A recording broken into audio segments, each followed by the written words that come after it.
I just got this post from a Muslim who was concerned because he was feeling that somehow, based on all the information that he had taken in about God, that God somehow would require a creator. Someone would have had to have created God, and it's shaking him. So here's my answer for that.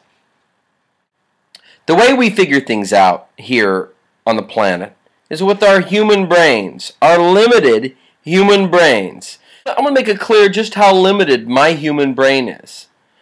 Despite the fact that I own a PDA or a cell phone, I can't conceptualize it. Now, there are humans who really can conceptualize it, but I don't think anybody can really truly conceptualize infinite time, infinite space. And I think science is wrong all the time, that you have to let all of the science fact and fiction drift away.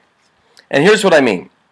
When I was a kid, I was convinced, because people told me that Santa Claus was a real dude. And they tell us how the dinosaurs loved their children, or how they didn't love their children, or what time they got up in the morning, and what they ate, and how fast they ran, and how smart they were. They don't know any of that stuff. They said Pluto was a planet. Now it's not a planet. They said the speed of light was as fast as you could possibly go. Now all of a sudden we've got neutrinos. And now one of the foundations, one of the tenets of our understanding of our existence is shaken. Einstein was wrong. But I could have told you Einstein was wrong because it makes good sense. Look, you can't cap off the speed of light. You can't cap off speed. You can't cap off time. You can't cap off space. There's no ceilings or floors to any of these things. And here's how I figured out a long time ago that the speed of light wasn't the top speed, and that speed was infinite like time. I don't know if here's how I came up with it. I'm driving in my car, and I'm going, let's say, the speed of light, which is the fastest speed anything can travel. Here I am driving down the road, going the speed of light. I come around the corner, there's another guy coming the opposite direction. He's going the speed of light too. And there's a brick wall. I have my choice. Should I veer into the other guy coming at me going the speed of light, or go into the brick wall? Well, if the speed of light was as fast as you could go, it wouldn't make any difference which way I went. Because whether I hit the guy going the opposite direction at the same speed, or whether I hit the brick wall, the collision would be at the speed of light. I think that if I ran into the guy going the opposite direction at the speed of the light, my injuries were going to be greater than if I hit a brick wall. Because if two cars are going 60 miles an hour, it's a 120 mile an hour collision. The same should apply to two colliding opposite forces. Anyway, I don't know anything about any of this stuff because I don't study it. But just, it just seems to me that our human brains, not only are they so desperate to make sense of everything, but we're also very limited in our ability. So if you think about going out in space and traveling forever, and you think about time forever, I can't get around it. I think just the fact that I'm human, it's impossible. So if I can't get around that, so there's going to be a point when we start getting deeper and deeper into the thoughts about these great concepts. We're just going to have to throw our hands to the wind and say, you know what?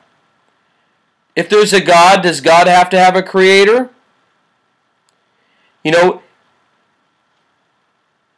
Does it have to be that way? Have we gone so far out conceptually that we're beyond our capacity as humans to perceive things? And there's a point where we have to let it go and trust it.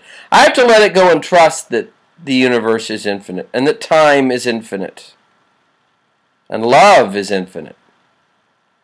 To our Muslim friend who has doubts about whether our Creator has a Creator and it's shaking his faith, there's a lot of things out there that will shake your faith, and you just have to ask yourself in the core of your being, is this right? Is this right for me? And if your reality works in your life and you're not hurting other people, I'm fine with your reality. So, Blessings to you. Okay, I've got a second way of looking at this too. You ready for this? This is a crazy thought. Just occurred to me. If you feel that if there is a creator, that creator had to have been created by another creator, okay, that would mean that the same infinity concept would apply. That would mean that if there was a creator, that creator was created by another creator. Then that creator had to be created by a previous creator. And that chain of creators would go on forever. So if there is more than one creator, there is then an infinite number of creators because it wouldn't end.